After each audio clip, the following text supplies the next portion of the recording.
વિદ્યાર્થીઓ, તમે direct and indirect speech એટલે કે પ્રત્યક્ષ અને પરોક્ષ કથન શીખી રહ્યા છો. હવે જ્યારે કોઈ એક વાક્યને ડાયરેક્ટમાંથી ઇનડાયરેક્ટમાં ફેરવવું છે તો એમાં તમારે અમુક ફેરફારો કરવા પડે છે.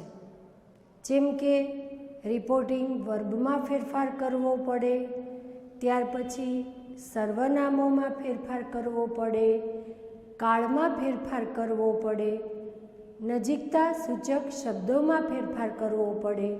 આમ એક વાક્યને જ્યારે તમે ડાયરેક્ટમાંથી ઇનડાયરેક્ટમાં ફેરવો છો ત્યારે તમારે અમુક બાબતો ફેરફાર કરવાની ધ્યાનમાં રાખવી પડે છે. હવે આપણે એમાં જોઈએ નજીકતા સૂચક શબ્દમાં ફેરફાર. હવે નજીકતા સૂચક શબ્દમાં ફેરફાર એટલે શું? તો કે જ્યારે તમને કોઈ ડાયરેક્ટ સ્પીચના વાક્યમાં અમુક શબ્દો આપેલા હોય અને તમે જ્યારે એ વાક્યનું ઇનડાયરેક્ટ કરો છો તો એ શબ્દ ફરી જાય છે.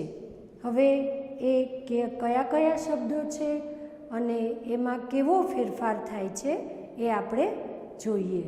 તો સૌથી પહેલાં વર્ડ શોઈંગ નિયર્સ એટલે કે નજીકતા સૂચક શબ્દોમાં ફેરફાર, ડાયરેક્ટ ઇનડાયરેક્ટ.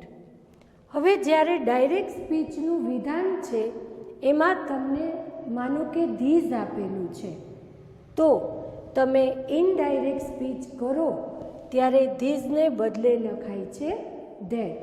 દાખલા તરીકે ધીસ એપલ આ રીતે લખેલું હોય તો ઇનડાયરેક્ટ કરો તો ધીઝને બદલે ધેટ લખી અને પછી એપલ લખાય છે. ધીસ મેન આ માણસ, આ પુરુષ, તો એનું ઇનડાયરેક્ટ કરો તો ધીસને બદલે ધેટ લખવામાં આવે છે. મેનનું મેન એમનેમ રહેશે. તો આવા કયા કયા ફેરફાર છે? તો કે વાક્યમાં બહુવચનનું ધીઝ આપ્યું છે ડાયરેક્ટ સ્પીચમાં તો એનું ઇનડાયરેક્ટ કરતી વખતે ધોષ થઈ જાય છે. વાક્યમાં હિયર આપેલું છે ડાયરેક્ટ સ્પીચમાં તો એનું ઇનડાયરેક્ટમાં ધેર થઈ જાય છે. ડાયરેક્ટ સ્પીચમાં નાવ આપેલું છે તો ઇનડાયરેક્ટ સ્પીચમાં એનું ધેન થઈ જાય છે. ડાયરેક્ટ સ્પીચમાં અગો આપેલું છે તો એનું ઇનડાયરેક્ટ સ્પીચમાં બિફોર થઈ જાય છે. માનો કે 2 days અગો આ રીતે વિધાનમાં આપેલું છે તો ઇનડાયરેક્ટ કરો તો 2 days બિફોર લખાય છે. એન અવર અગો 1 કલાકની વાત છે તો એનું ઇનડાયરેક્ટ એન અવર બિફોર થાય છે. વાક્યમાં ટુડે આપેલું છે તો ઇનડાયરેક્ટ સ્પીચમાં ધેટ ડે થઈ જાય છે. વિધાનમાં ટુ નાઇટ આપેલું છે આજે રાત્રે તો વાક્યમાં ઇનડાયરેક્ટ સ્પીચમાં ટુ નાઇટનું ધેટ નાઇટ કરવામાં આવે છે. ત્યાર પછી ડાયરેક્ટ સ્પીચના વાક્યમાં ટુમોરો આપેલું છે તો એનું ઇનડાયરેક્ટ કરો ધ નેક્સ્ટ ડે અથવા તો ધ ફોલોઈંગ ડે લખવામાં આવે છે.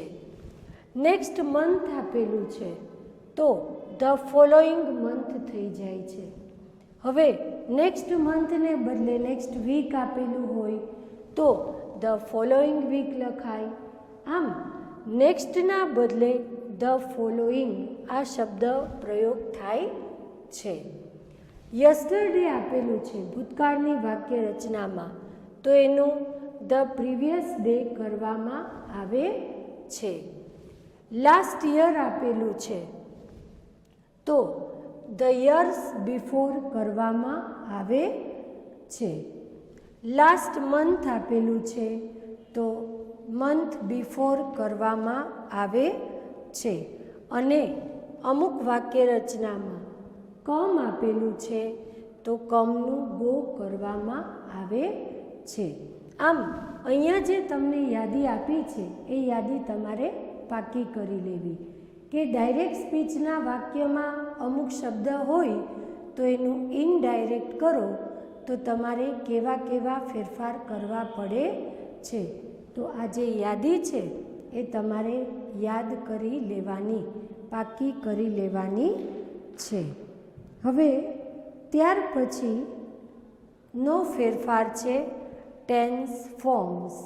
ટેન્સ ફોર્મ્સ એટલે કે કાળમાં ફેરફાર. તો આ યાદી લખી લ્યો.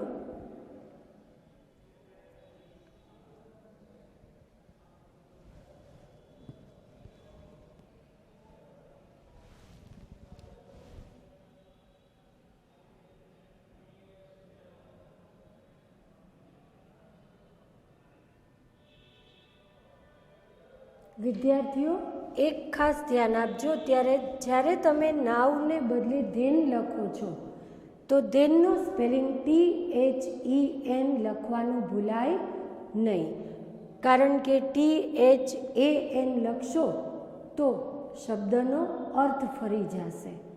માટે સ્પેલિંગ લખો ત્યારે ખાસ કાળજી લેશો.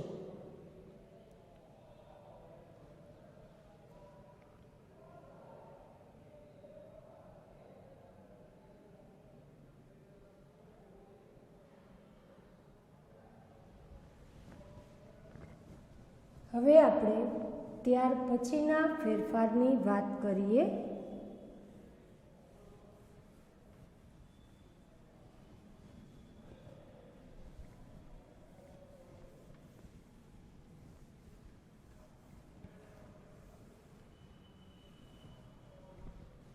એ ફેરફાર છે ટેન્સ ફોર્મ્સ, કાળમાં ફેરફાર.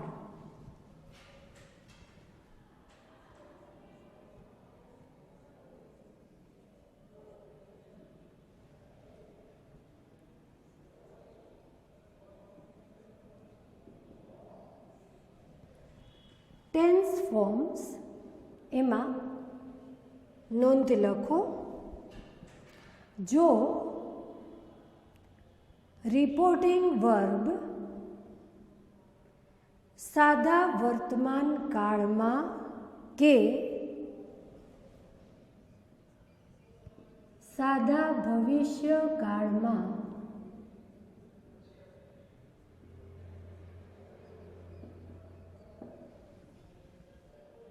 આપેલું હોય તો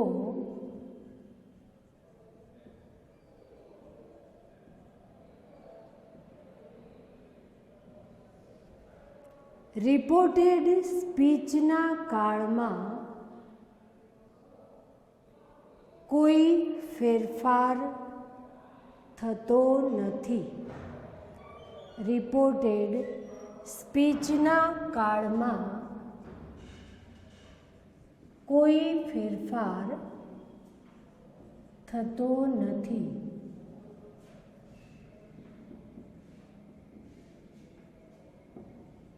એનું એક્ઝામ્પલ પહેલું લખો.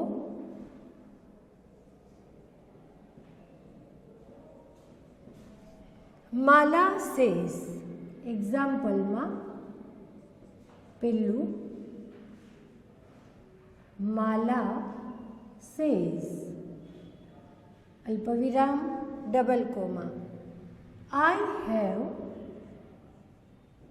2 scooters. I have 2 scooters. બીજું વિધાન લખો. Sanjay will say. Sanjay will say he is a clever student.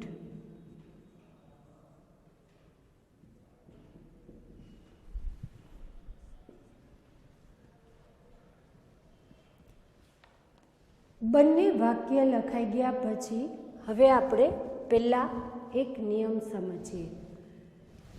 જ્યારે તમને રિપોર્ટિંગ વર્બ, આને રિપોર્ટિંગ વર્બ કહેવાય, જ્યારે તમને રિપોર્ટિંગ વર્બ સાદા વર્તમાન કાળમાં કે સાદા ભવિષ્યકાળમાં આપેલું હોય ત્યારે તમારે જે બોલાયેલું વિધાન છે, રિપોર્ટેડ સ્પીચ છે, એના કાળમાં કોઈ ફેરફાર કરવાનો નથી.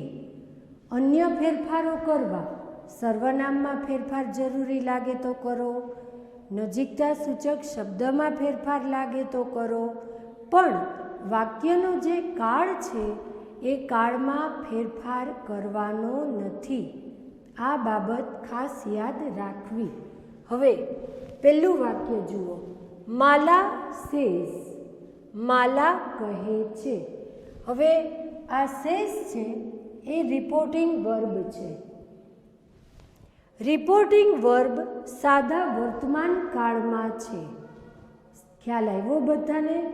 તો હવે આ જે બોલાયેલું વિધાન છે, આઈ હેવ 2 સ્કૂટર્સ, આના કાળમાં કોઈ ફેરફાર કરવાનો નહીં, પણ સર્વનામમાં જરૂર પડે, નજીકતા સૂચક શબ્દમાં જરૂર પડે તો ફેરફાર કરવાનો. હવે આપણે આનું ઇનડાયરેક્ટ કરીએ તો સૌથી પહેલાં વાક્યમાં બોલનાર છે માલા, પણ સાંભળનાર કોઈ નથી, અને સાંભળનાર કોઈ નથી તો વાક્યનો પહેલો ભાગ માલા સેઝ એમનેમ લખાશે. તો આ વિધાનનું ઇનડાયરેક્ટ સ્પીચ થશે માલા સેઝ. હવે લખાશે સંયોજક, સંયોજક ધેટ. હવે પહેલો શબ્દ બોલાયેલા વિધાનમાં આપ્યો છે આઈ. આઈ છે એનો ફેરફાર બોલનાર પ્રમાણે કરવો. હવે આઈ છે એનો ફેરફાર બોલનાર પ્રમાણે થાય તો બોલનાર કોણ છે? માલા. માલા એટલે છોકરી. છોકરી માટે આપણે કયું સર્વનામ વાપરીએ છીએ? તો કે શી. તો આઈને બદલે લખાશે શી.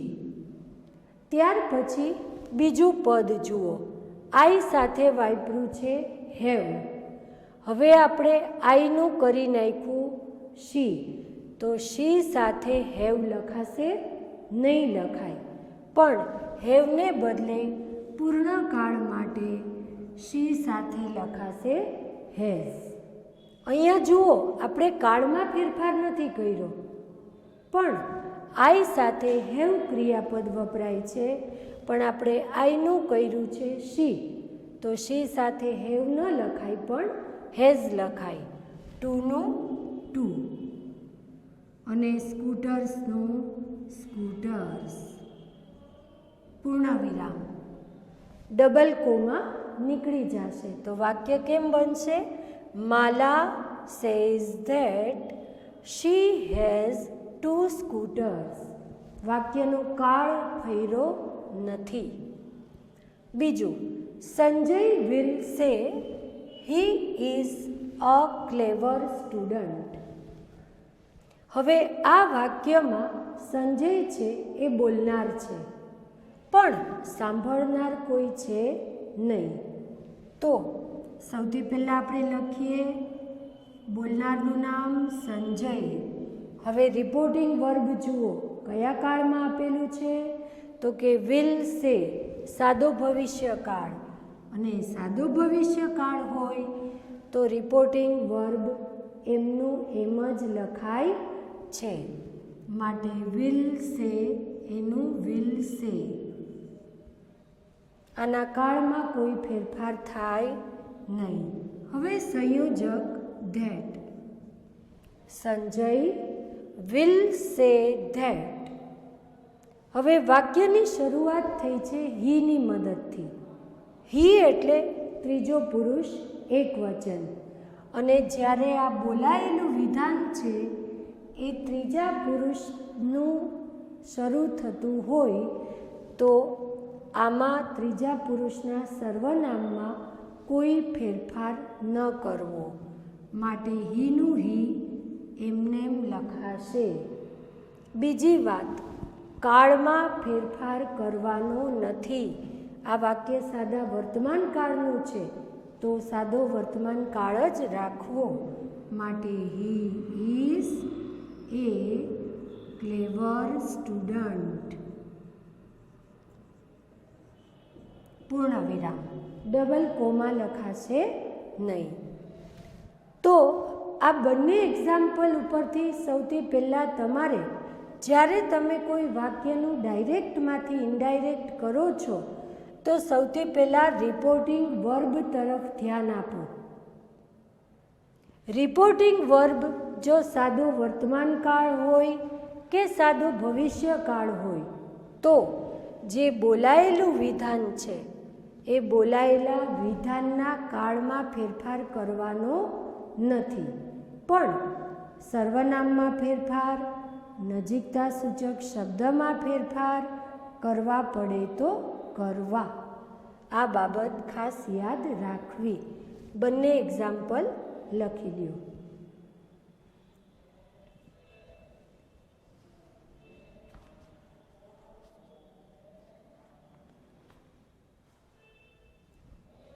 હવે આપણે જોયું કે રિપોર્ટિંગ વર્બ સાદા વર્તમાન કાળમાં કે સાદા ભવિષ્યકાળમાં હોય તો આ વાક્યના કાળમાં ફેરફાર નહીં થાય. તો આ વાક્યના કાળમાં ફેરફાર ક્યારે થશે? તો કે જ્યારે રિપોર્ટિંગ વર્બ સાદા ભૂતકાળમાં હશે ત્યારે બોલાયેલા વાક્યના કાળમાં ફેરફાર થશે. ફરી કહું છું, જ્યારે તમને રિપોર્ટિંગ વર્બ સાદા ભૂતકાળમાં આપ્યું હોય, રિપોર્ટિંગ વર્બ એટલે અહીંયા જ્યારે તમને સાદો ભૂતકાળ આપ્યો હોય ત્યારે આ જે બોલાયેલું વિધાન છે એ બોલાયેલા વિધાનના કાળમાં આપણે નિયમ પ્રમાણે ફેરફાર કરવો પડે છે. તો આવા ફેરફાર કયા કયા હોઈ શકે એની માટે હેડિંગ બાંધો. જ્યારે બુકમાં લખો, જ્યારે આપેલ વાક્યમાં રિપોર્ટિંગ વર્બ સાદા ભૂતકાળમાં આપેલું હોય ત્યારે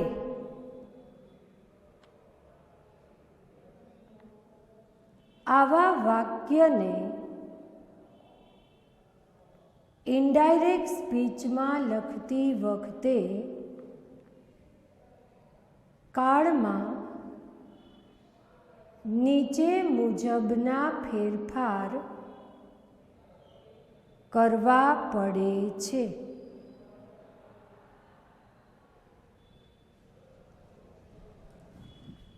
હવે નંબર 1 કરીને લખો.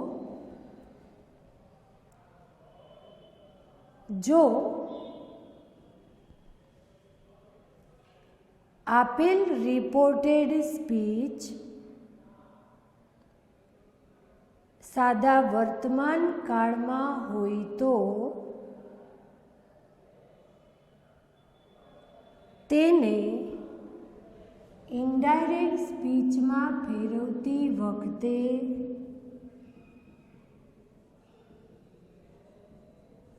સાદો ભૂતકાળ કરવામાં આવે છે.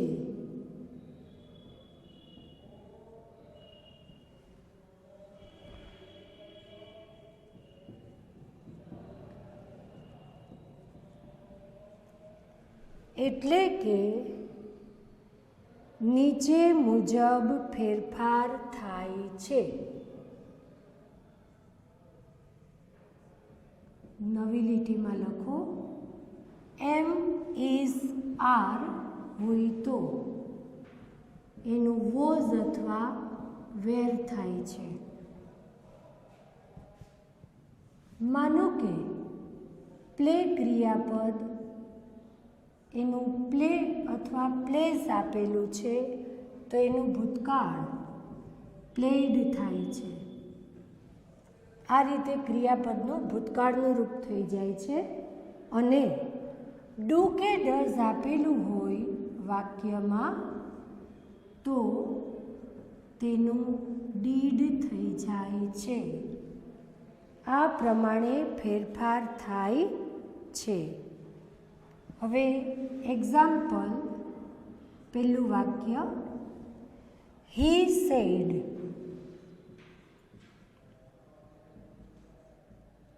અલ્પવિરામ double comma, Aman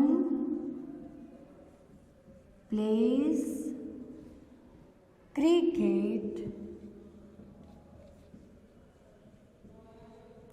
very well today,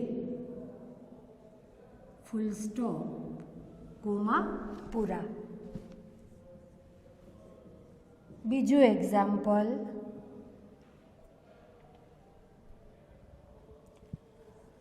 Vivek said to Rohan,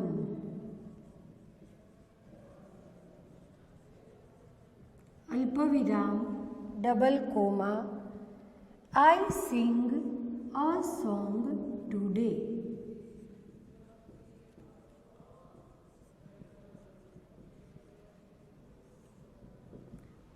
double comma, પૂર્ણ વિરામ. હવે વાક્યમાં ધ્યાન આપો. સૌથી પહેલાં અહીંયા તમે જોયું કે જ્યારે રિપોર્ટિંગ વર્બ ભવિષ્યકાળમાં કે વર્તમાન કાળમાં હોય તો ત્યારે બોલાયેલા વાક્યના કાળમાં ફેરફાર થતો નથી. પણ હવે તમને જે વાક્ય આપ્યું છે, આ વાક્યમાં રિપોર્ટેડ સ્પીચ, સૌથી પહેલાં તો રિપોર્ટિંગ વર્બ એ સાદા ભૂતકાળમાં હોય તો તમારે અમુક ફેરફાર કરવા પડે. એટલે સૌથી પહેલાં તમારે ધ્યાન પાડવાનું કે રિપોર્ટિંગ વર્બ સાદા ભૂતકાળમાં છે કે કેમ. તો પહેલું વાક્ય જુઓ, હી સેડ. સેડ એટલે ભૂતકાળ, તો રિપોર્ટિંગ વર્બ છે એ સાદા ભૂતકાળમાં છે. તો આ જે બોલાયેલું વાક્ય છે, આ બોલાયેલા વાક્યના કાળમાં ફેરફાર કરવો પડશે. સર્વનામમાં ફેરફાર જરૂરી હોય તો એ કરવો પડશે. નજીકતા સૂચક શબ્દમાં ફેરફાર કરવો પડે તો કરવાનો રહેશે. હવે કેવા કેવા ફેરફાર કરવા પડે? તો કે આ બોલાયેલું વિધાન છે એ જો સાદા વર્તમાન કાળનું હોય તો એને ઇનડાયરેક્ટ કરો તો સાદો ભૂતકાળ થાય. આ પહેલો નિયમ. શું કીધું છે કે તમને બોલાયેલું વિધાન એ સાદા વર્તમાન કાળનું હોય અને એનું ઇનડાયરેક્ટ કરો તો સાદો ભૂતકાળ થાય. હવે જ્યારે તમે કોઈ વાક્યને ઇનડાયરેક્ટ કરો છો તો પહેલાં વાક્યને બે ભાગમાં વહેંચી દો. પહેલું અલ્પવિરામની આગળનું વાક્ય અને બીજું બોલાયેલું વિધાન. હવે પહેલું જુઓ, હી સેડ. સેડ એટલે ભૂતકાળ. ભૂતકાળમાં રિપોર્ટિંગ વર્બ છે તો આપણે આ વાક્યનો કાળ બદલવો પડશે. હવે આ વાક્યનો કાળ કયો છે? તો કે સાદો વર્તમાન કાળ છે. તો આપણે એનું ઇનડાયરેક્ટ કરીએ તો સાદા વર્તમાનનું સાદો ભૂતકાળ કરવો પડે. માનો કે તમને વાક્યમાં એમ, ઇઝ, આર આપ્યા છે તો ઇનડાયરેક્ટ કરો તો એનું વોઝ અથવા વેર થાય. કોઈ પણ ક્રિયાપદ આપ્યું હોય એસ વાળું કે એસ વગરનું તો એનું ભૂતકાળનું રૂપ લખાય. અને ડુ અને ડઝ આપ્યું હોય તો એનું ડીડ થાય. હવે અહીંયા પહેલું અડધું વાક્ય હી સેડ. હવે વાક્યમાં હી છે એ બોલનાર છે પણ સાંભળનાર કોઈ છે નહીં. તો સૌથી પહેલાં હી સેડ. હવે અલ્પવિરામ નીકળી જશે અને સંયોજક લખાશે ધેટ. હવે આ જે બોલાયેલું વિધાન છે એ સાદા વર્તમાન કાળમાં છે, આપણે એનો કરવાનો સાદો ભૂતકાળ. હવે પહેલો શબ્દ કયો છે? અમન. અમનમાં કોઈ ફેરફાર થશે નહીં. હવે પ્લેસ છે એ સાદો વર્તમાન કાળ છે તો એનું સાદા ભૂતકાળનું રૂપ લખવું પડશે. માટે અમન પ્લેડ. ક્રિકેટ, ક્રિકેટમાં કોઈ ફેરફાર થશે નહીં. વેરી વેલનું વેરી વેલ, એમાં પણ કોઈ ફેરફાર થશે નહીં. પણ અહીંયા તમને ટુડે આપેલું છે, નજીકતા સૂચક શબ્દ, એમાં ટુડેને બદલે એનું શું થઈ જશે? That day. આમ ફેરફાર કરવો પડશે અને ડબલ કોમા નીકળી જશે. બીજું વાક્ય, વિવેક સેડ ટુ રોહન, વિવેકે રોહનને કહ્યું. હવે આ વાક્યમાં બોલનાર કોણ છે? તો કે વિવેક છે. સાંભળનાર કોણ છે? રોહન છે. અને રિપોર્ટિંગ વર્બ કયું છે? તો કે સેડ આપેલું છે. હવે સેડ મતલબ સાદો ભૂતકાળ, અને જ્યારે વાક્યમાં બોલનાર પણ હોય અને સાંભળનાર પણ હોય તો સેડ ટુ એને બદલે શું લખવું પડે? ટોલ્ડ. તો પહેલું અડધું વાક્ય છે એ કેમ લખાય? વિવેક સેડ ટુને બદલે ટોલ્ડ અને સાંભળનાર છે રોહન. હવે અલ્પવિરામ નીકળી જાય, એને બદલે સંયોજક લખાય ધેટ. ડબલ કોમા નીકળી જાય. હવે પહેલો શબ્દ કયો છે? આઈ.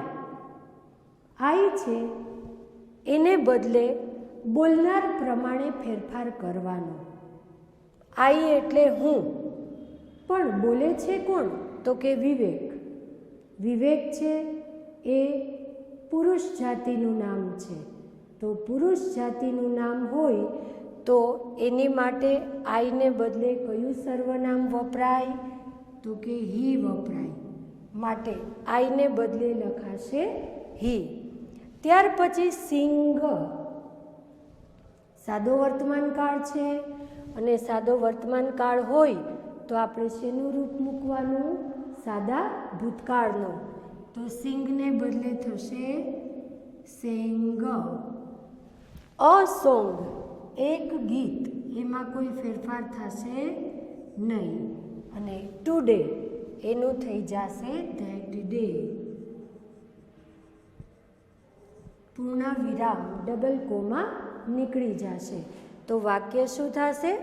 વિવેક told Rohan that he sang a song that day. આમ સૌથી પહેલાં તમારે ધ્યાન પાડવાનું રિપોર્ટિંગ વર્બ ઉપર.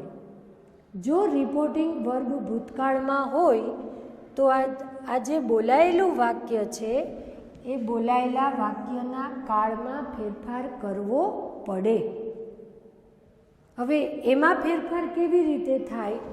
તો કે પહેલું, જ્યારે બોલાયેલું વિધાન સાદા વર્તમાન કાળનું હોય તો એનું ઇનડાયરેક્ટ સ્પીચ કરો તો સાદો ભૂતકાળ કરી નાખવો. આ થયો પહેલો ફેરફાર. વાક્યો લખી લેવા વિદ્યાર્થીઓ. નેક્સ્ટ પીરિયડમાં આપણે આગળ ડાયરેક્ટ ઇનડાયરેક્ટમાં સમજીશું અને આજે જેટલું પણ લખાવેલું છે એ બધું ગ્રામરના ચોપડામાં લખી અને વ્યવસ્થિત પાકું કરી લેવું.